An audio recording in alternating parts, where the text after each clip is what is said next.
iti Region 2. Railway winodalan ti Tren ang mangikonektar iti Cagayan Valley, Ilocos Region ken Cordillera Administrative Region maad-adal. Ken nasurok 42 million pesos agatad ti certified hybrid rice seeds ken farm inputs na ipaay kadagiti Manalon ijay Nueva Vizcaya. Daytaken da dumapay a detalye, iti report ni Dianne Monica Tucay. Iti Cagayan, manamnama ang may pasdak ti Ilocos Cordillera Cagayan Railway Connectivity Spine, kalpasan ang nagtatarip nung ti North Luzon East-West Integrated Corridor, kadwa dagiti na dumaduma nga ahensya Manipod Region 1, Region 2, ken Cordillera Administrative Region. Natalantan nga agbalin a railway gateway ti Cagayan Valley, nga agturong iti Cordillera ken Ilocos Region, kaspasat ti Northern Loop wenno East-West Lateral Connectivity Component, ti Luzon Long Haul Railway Project wenno North Line. Panggap ti proyekto nga ikonektar dagiti kang runaan as sentro ti agrikultura, industriya, turismo ken negosyo, iti amyanan a Luzon babaan iti moderno a railway network.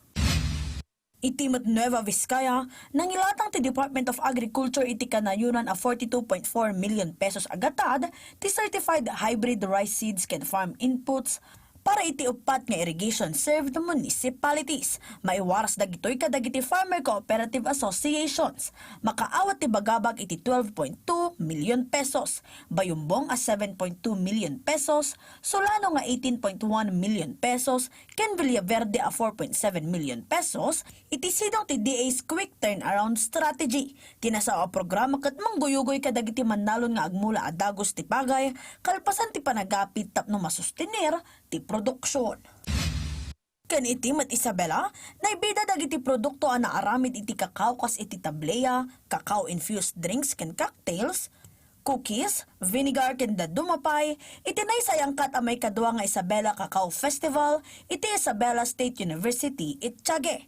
Malaksid iti daytoy, nanayunan pa iti panakamo dagiti nakipasat may naig iti kakao intercropping opportunities, pest control, financial management, cacao production ken post-production.